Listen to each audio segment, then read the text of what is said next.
Hi there, Tom Jeffries in front of the beautiful Trade Convention Center here in Vancouver on the YouTube channel here on HowStreet.com. To my left, Mr. Ian Gordon. Mr. Gordon was the gentleman that introduced me and a lot of our viewers here on How Street to the, well, Austrian economics, long wave, etc. Let's talk to Ian and talk about what's going on. Good to see you. Thank you. Mr. Gordon, you told us and our audience about Nikolai Kondratiev. You talked about the long wave. In short, a couple of sentences, why are you an analyst that particularly zones in on, quote, the long wave? Well, it's just a long cycle that's proven pretty effective in predicting, the outcomes that we're seeing today in the financial and economic world. At Long Wave Group, you and your team have been looking at this, and I remember 4 years ago, just about the day you stood just about this very spot and said into that camera, we are having real troubles and the worst is yet to come. Is it getting worse by the day? It's going to get worse and worse and worse. I mean, stock prices, in the Dow lost about 50% into March of this year.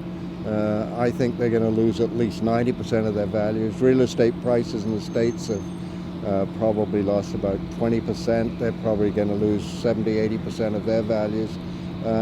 People are going to be more and more people are going to be thrown out of work. It's going to be bad. We're in the depression of the 30s. We're repeating that depression, or the depression that followed the 1873 peak. 1873, for people who don't know, really was a massive correction, massive bank failures, etc. What drew you to long wave analyst in the first place? There's lots of different ways to look at markets. Why did you choose the long wave in the beginning? I'm a student of history. My degree's in history, so I really like these long cycles because you can go back and trace back the sort of historical references. So we just talked about going back to 1873. We could go back to 1837 and see the same thing repeating. So it's been very, very good for anybody who enjoys history, and as I said, very prophetic. Well, it's prophetic indeed, and if you look back at the numbers 1873, as you've written about, it was really bad news. Everything just about ground to a halt. Are you saying, as you stand here on the middle of June, that we could see literally a long, long grind here that goes on for years? Well, we're going to be in a severe depression. I think it's going to be worse than the 30s, simply because the build-up into 2000 and again into 2007 was much greater. The debt this time that's been accumulated worldwide is far, far more significant than it was in 1929. What's that noise in the background? I think I hear the printing presses running flat out. Just about every central bank is printing like crazy right now. Well, they are trying to stave off the evil day, but that printing is simply debt. So they're trying to solve a debt problem by creating more debt. Wait a second, let me get this straight. More debt is going to solve more debt? That doesn't add up in my book, Mr. Gordon. It doesn't add up in mine either, but that's what they're trying to do.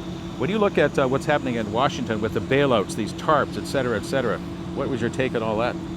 Well, it's simply that they won't face up to the problems that they had. They're trying to paper over the problems, and that's a good word for it, paper over the problems, and they're not going to be able to do it. I mean, debt has to be wrung out of the system. That's what happens in a depression. Well, how come do you think the Canadian taxpayer should wind up with 12% of GM, a company that really went bankrupt? Why should we back a company that couldn't make a living? Well, I think for the politicians, they just don't want to see people being thrown out of work, right. And they see these big employers going belly up, and it's very, very difficult for them not to come out and try and bail them out. They shouldn't be bailing them out, but that's what politicians do. They try to catch the votes. Looking at young people now that are coming out of university, when you and I went to school, of course you're much younger than I am, we didn't have credit cards, we didn't have student loans. Now we see a lot of these kids coming in with BAs, MBAs, etc. They got $30,000, $40,000 in debt. Are they ever going to get out from under this stuff? I don't think in this kind of environment that we're going to go into, massive unemployment, huge bankruptcies and so on, I think it's going to be very, very difficult to get out of debt. In fact, debt is the problem going into a deflationary depression. That's what you don't want to have.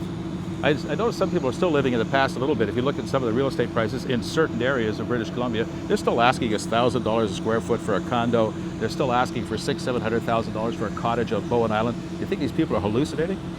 Well, most people's anticipation of the future is based on their most recent experiences. Right. So all that people have seen is that real estate has been going up and up in values. There's been corrections and so on. They don't see that this is the big one, the big correction where we're going to lose 80-90% of our real estate values.